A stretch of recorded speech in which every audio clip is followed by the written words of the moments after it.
Welcome to Al Hikmat Podcast.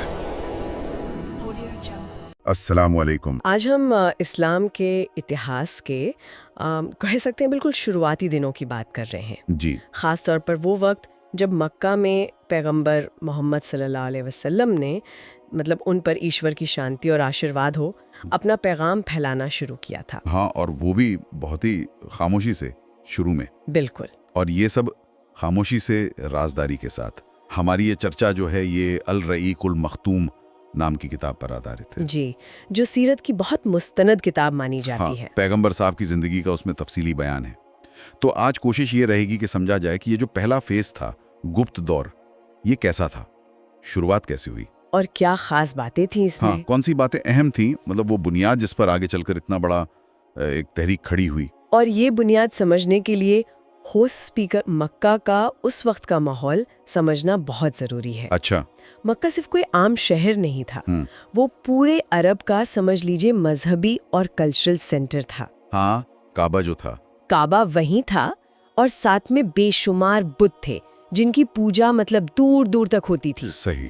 تو ایسے ماحول میں جہاں پرانی مانیتائیں صدیوں سے جمی ہوئی تھیں، وہاں ایک بالکل نئی آواز اٹھانا جو ان سب کو چیلنج کر رہی ہو۔ ہاں، جو سیدھے سیدھے ان کو چیلنج کرے، یہ یقیناً بہت بڑا اور جوخم بھرا قدم تھا۔ تو ٹھیک ہے، اس سفر کی شروعات یہ ہوئی کیسے؟ جب پہلی وہی آئی ایشوریہ سندیش، تو سورہ المدثر کی شروع کی آیتوں میں کچھ خاص ہدایتیں ملیں پیغمبر صلی اللہ علیہ وسلم کو۔ جی ہاں، وہ کیا تھیں اور ان کا مطلب کیا تھا، ذرا کھول کر بتائیں۔ دیکھیے، یہ ہدایتیں سننے میں تو بڑی سیدھی لگتی ہیں، لیکن اصل میں ان میں آنے والے پورے مشن کا نقشہ چھپا تھا۔ اچھا، پہلی بات تھی، اٹھو اور خبردار کرو۔ یہ صرف ایک اعلان نہیں تھا، یہ تھا لوگوں کو جگانا، ان کے طور طریقوں کے انجام سے آگاہ کرنا۔ ڈرانا، ایک طرح سے ڈرانا سے زیادہ جھنجھوڑنا، انہیں اس جواب دہی کی طرف دھیان دلانا جو ہر انسان کی اللہ کے سامنے ہونی ہے، حساب کتاب والے دن۔ اور دوسری ہدایت؟ دوسری تھی، اپنے رب کی بڑائی بیان کرو، یعنی توحید، صرف ایک اللہ کو سب سے بڑا ماننا، اور کسی کو شریک نہ کرنا۔ بالکل، کسی کو اس کے برابر نہ ٹھہرانا۔ اور یہ اس وقت کے ماحول میں جہاں اتنے سارے دیوی دیوتا تھے، ایک انقلابی سوچ تھی۔ ظاہر ہے، اور پاکیزگی کی بھی بات تھی شاید۔ ہاں، تیسرا حکم تھا، اپنے کپڑوں کو پاک رکھو اور گندگی سے دور رہو۔ تو یہ صرف صاف صفائی کی بات تھی؟ نہیں، اس کا مطلب صرف باہر کی صفائی نہیں تھی، بلکہ اندر کی صفائی۔ اچھا، اندرونی۔ ہاں، نفس کی پاکیزگی، آتما کو شرک یعنی بہو دیوواد اور برے اخلاق یعنی برے چرتر کی گندگی سے پاک کرنا، یہ ایک طرح سے کیریکٹر بلڈنگ تھی۔ یہ تو بہت گہرا مطلب ہے۔ اور دو باتیں اور تھی شاید، احسان اور صبر۔ جی ہاں، چوتھا حکم تھا، احسان کر کے زیادہ کے خواہش مند نہ ہو، جو بھی اچھا کام کرو، دین کے لیے کوئی بھی قربانی دو، اسے جتاؤ مت۔ ہاں، اسے جتاؤ مت یا اس کے بدلے میں دنیاوی فائدہ مت ڈھونڈو، بس اللہ کے خوشی کے لیے کرو۔ اور پانچواں اور شاید سب سے اہم حکم تھا، صبر، اپنے رب کی خاطر صبر کرو۔ یہ ایک طرح سے آنے والی مشکلوں کے لیے تیار کرنا تھا، کیونکہ پتہ تھا کہ مشکلیں آئیں گی۔ بالکل، مذاق اڑے گا، لوگ تانے دیں گے، ویرودھ ہوگا، بائیکاٹ ہوگا، یہاں تک کہ جان کا خطرہ بھی ہوگا۔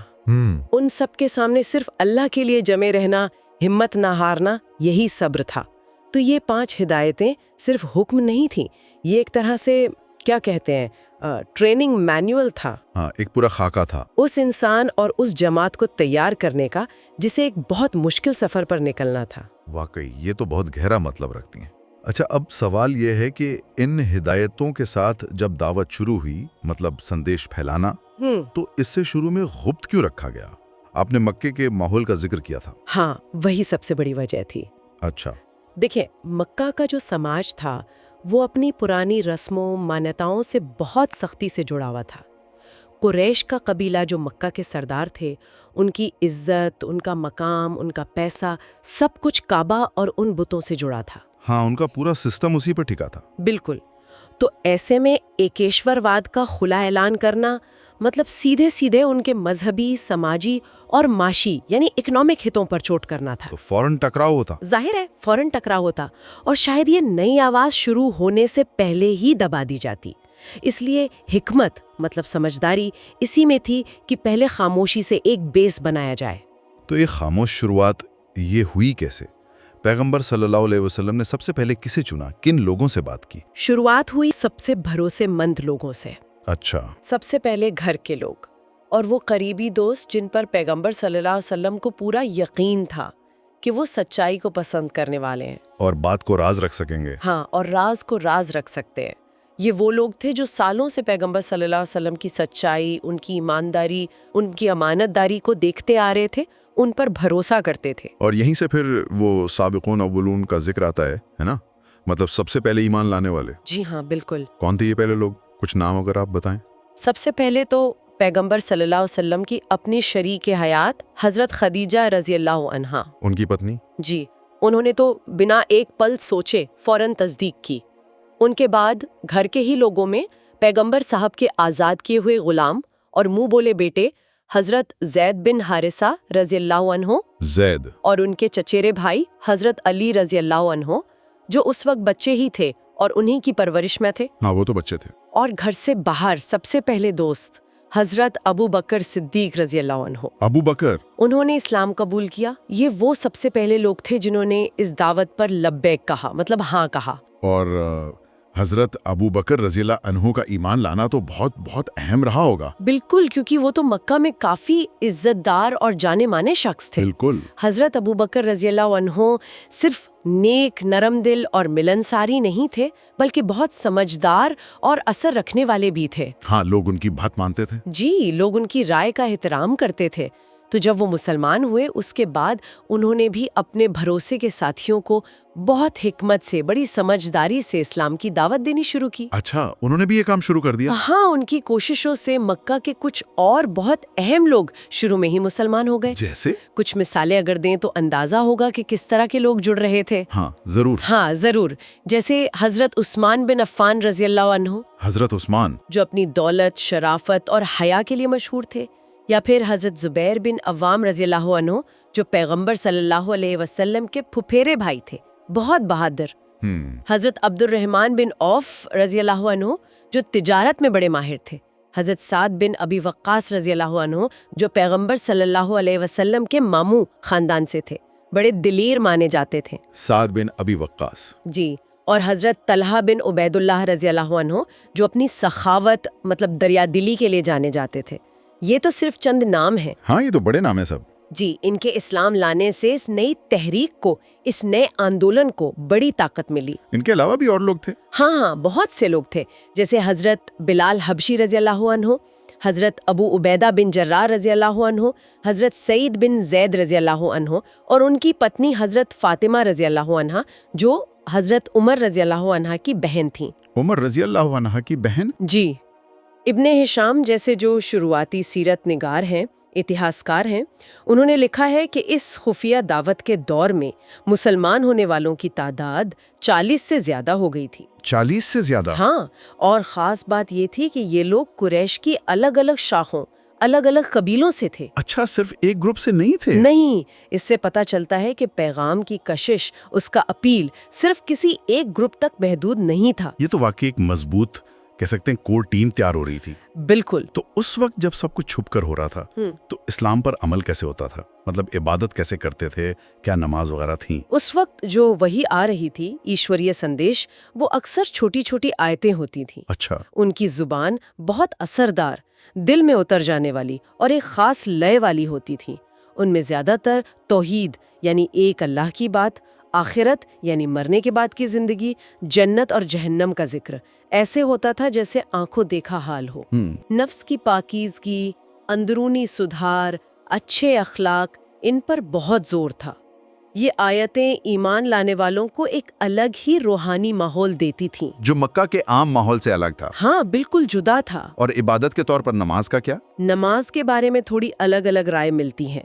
کچھ پرانے علماء جیسے مقاتل بن سلیمان، ان کا کہنا ہے کہ شروع میں صبح سورج نکلنے سے پہلے اور شام کو سورج ڈوبنے سے پہلے 2 رکعت نماز فرض تھی۔ اچھا، 2 رکعت؟ جی، قرآن میں بھی آتا ہے نا، صبح اور شام اللہ کی تسبیح یعنی گنگان کرنے کا حکم۔ ہاں ہے، لیکن اس پر پوری طرح اتفاق نہیں ہے کہ کیا معراج کے واقعے سے پہلے جب 5 وقت کی نمازیں فرض ہوئیں، اس سے پہلے کوئی نماز باقاعدہ فرض تھی یا نہیں۔ اچھا، تو یہ تھوڑا کلیئر نہیں ہے۔ ہاں، تھوڑا سا مت بھید ہے اس پر، لیکن اتنا پکا ہے کہ عبادت کا کوئی نہ کوئی طریقہ تو شروع سے تھا۔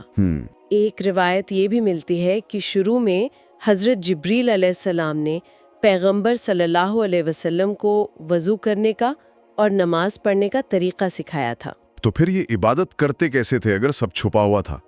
سب کے سامنے تو نہیں کر سکتے تھے؟ نہیں، بالکل نہیں۔ ابن ہشام بتاتے ہیں کہ جب نماز کا وقت ہوتا تو پیغمبر صلی اللہ علیہ وسلم اور ان کے جو شروعاتی ساتھی تھے وہ مکہ کی آبادی سے دور چلے جاتے تھے، پہاڑوں میں؟ ہاں، پہاڑوں کی گھاٹیوں میں، اور وہاں چھپ کر نماز پڑھتے تھے تاکہ کسی کو پتہ نہ چلے۔ ایک مشہور واقعہ بھی ہے کہ ایک بار پیغمبر صاحب کے چاچا ابو طالب، جنہوں نے اسلام تو قبول نہیں کیا تھا لیکن وہ حمایت کرتے تھے، وہ پروٹیکٹ کرتے تھے۔ جی، انہوں نے پیغمبر صاحب کے چاچا ابو طالب، جنہوں نے اسلام تو قبول نہیں کیا تھا لیکن وہ حمایت کرتے تھے، وہ پروٹیکٹ کرتے تھے۔ جی، انہوں نے پیغمبر صاحب کے چاچا ابو طالب، جنہوں نے اسلام تو قبول نہیں کیا تھا لیکن وہ حمایت کرتے تھے، وہ پروٹیکٹ کرتے تھے۔ جی، انہوں نے پیغمبر صاحب کے چاچا ابو طالب، جنہوں نے اسلام تو قبول نہیں کیا تھا لیکن وہ حمایت کرتے تھے، وہ پروٹیکٹ کرتے تھے۔ جی، انہوں نے پیغمبر صاحب کے چاچا ابو طالب، جنہوں نے اسلام تو قبول نہیں کیا تھا لیکن وہ حمایت کرتے تھے، وہ پروٹیکٹ کرتے تھے۔ جی، یہ دکھاتا ہے کہ چھپ کر ہی صحیح مگر عبادت کا سلسلہ چل رہا تھا 3 سال تک۔ یہ پورا سلسلہ قریب 3 سال چلا۔ جی، لگ بھگ 3 سال۔ تو کیا مکہ کے سردار قریش وہ بالکل ہی بے خبر تھے یا انہیں کچھ اندازہ ہو رہا تھا؟ ان کا ریاکشن کیا تھا شروع میں؟ دیکھیے، پوری طرح بے خبر تو نہیں تھے، خبریں تو پہنچ رہی تھیں ان تک، کانافوسی تو ہو رہی ہوگی۔ ہاں، کہ محمد صلی اللہ علیہ وسلم کچھ نئی باتیں کر رہے ہیں اور کچھ لوگ ان کے ساتھ جڑ بھی گئے ہیں، لیکن شروع کے 3 سال انہوں نے اسے بہت زیادہ سیریسلی نہیں لیا۔ اچھا، نظر انداز کیا؟ ہاں، ایک طرح سے نظر انداز کیا۔ شاید انہوں نے سوچا کہ یہ بھی ویسے ہی کوئی مذہبی رہنما یا شاعر ہے جیسے پہلے بھی عرب میں ہوتے آئے تھے، جیسے وہ نام آپ نے لیے تھے، امیہ بن ابی سلط۔ ہاں، امیہ بن ابی سلط، قس بن سائدہ، زید بن عمرو بن نفیل، یہ لوگ بھی تو ایکیشور واد یا اچھی باتوں کا ذکر کرتے تھے۔ ہاں، کرتے تھے۔ تو قریش نے شاید سوچا کہ یہ معاملہ بھی وقت کے ساتھ خود ہی ٹھنڈا پڑ جائے گا، لیکن ایسا ہوا نہیں۔ نہیں، جب انہوں نے دیکھا کہ یہ صرف باتیں نہیں ہیں بلکہ لوگ باقاعدہ اس نئے دین کو اپنا رہے ہیں، ان کی تعداد دھیرے دھیرے بڑھ رہی ہے اور یہ پیغام ان کے اپنے بتوں اور رسموں کے خلاف ہے، تب انہیں خطرہ محسوس ہوا ہوگا۔ ہاں، تب ان کی چنتا بڑھی، تب وہ اس معاملے پر زیادہ دھیان دینے لگے اور نظر رکھنے لگے کہ یہ چل کیا رہا ہے۔ تو پھر وہ موڑ کب آیا جب یہ خاموش دعوت ختم ہوئی اور کھلے اعلان کا دور شروع ہوا؟ 3 سال بعد ایسا کیا بدلا؟ دیکھیے، ان 3 سالوں میں سب سے بڑی کامیابی یہ ہوئی کہ ایمان لانے والوں کی ایک چھوٹی مگر بہت مضبوط اور ڈسپلنڈ مطلب انوشاست جماعت تیار ہو گئی۔ ایک ٹیم بن گئی۔ ہاں، یہ صرف گنتی نہیں تھی، یہ وہ لوگ تھے جو ایک مقصد کے لیے جڑ چکے تھے، آپس میں بھائی چارہ رکھتے تھے، ایک دوسرے کا سہارا بنتے تھے اور اللہ کا پیغام آگے پہنچانے کے لیے تیار تھے۔ ایک مضبوط نیو پڑ چکی تھی۔ بالکل، ایک طرح سے کہیں تو ایک مضبوط بیج بویا جا چکا تھا اور وہ انکرت بھی ہو گیا تھا۔ جب یہ بنیاد قائم ہو گئی تب اللہ کی طرف سے حکم آیا، اگلا حکم؟ جی، کہ اب پیغام کو چھپاؤ مت، اب کھلے عام بتاؤ۔ ہاں، اب کھلے عام اپنی قوم کو دعوت دو، انہیں بتاؤ کہ وہ جس راستے پر چل رہے ہیں، شرک اور بت پرستی، وہ غلط ہے، اور انہیں ایک اللہ کی طرف بلاؤ۔ سورہ شعراء کی وہ آیت ہے نا، وَأَنذِرْ عَشِيرَتَكَ الْأَقْرَبِينَ، اور اپنے قریبی رشتہ داروں کو ڈراؤ، وہ اسی دور میں نازل ہوئی۔ اچھا، یہیں سے پھر کھلا دور شروع ہوا۔ جی، یہیں سے دعوت کا دوسرا مرحلہ یعنی کھلے اعلان کا فیز شروع ہوا۔ تو اگر ہم اس پورے شروعاتی غپت دور کو سمیٹیں تو کیا ٹیک اویز ہیں؟ کیا خاص باتیں سمجھ میں آتی ہیں؟ مجھے لگتا ہے ایک تو یہ کہ وہ جو شروعاتی ہدایتیں تھیں وہ کتنی گہری اور مطلب مقصد سے بھری ہوئی تھی۔ بالکل۔ دوسرا یہ کہ خاموشی سے کام شروع کرنا یہ کوئی اتفاق نہیں تھا، جی، یہ ایک سوچی سمجھی اسٹریٹجی تھی حالات کو دیکھتے ہوئے۔ جی ہاں، حکمت تھی اس میں۔ تیسرا، ان پہوی ایمان لانے والوں کا رول کتنا اہم تھا جنہوں نے اس نازک وقت میں ساتھ دیا۔ وہ بنیاد کے پتھر تھے۔ ہاں، اور چوتھا یہ کہ کسی بھی بڑے کام کے لیے ایک مضبوط بنیاد، ایک تیاری، وہ کتنی ضروری ہوتی ہے۔ بالکل صحیح کہا آپ نے۔ یہ 3 سال صرف وقت گزارنا نہیں تھے، یہ اصل میں بنیاد ڈالنے کا وقت تھا۔ اس دور میں جو رشتے بنے، جو بھائی چارہ پیدا ہوا، جو صبر اور قربانی کی ایک طرح سے ٹریننگ ہوئی، اسی نے آگے چل کر جو بڑی بڑی آزمائشیں آئیں ان کا مقابلہ کرنے کی طاقت دی۔ یہ خاموشی ایک طرح سے ایک بڑے طوفان سے پہلے کی تیاری تھی، صحیح. اور اسی بنیاد پر پھر اسلام کی عمارت بلند ہوئی اور اس کا اثر پوری دنیا میں پھیلا۔ یہ دکھاتا ہے کہ کسی بھی بڑی تبدیلی کے لیے ایک مضبوط، ایک سمرپت، ایک ٹرینڈ کور گروپ کتنا ضروری ہوتا ہے۔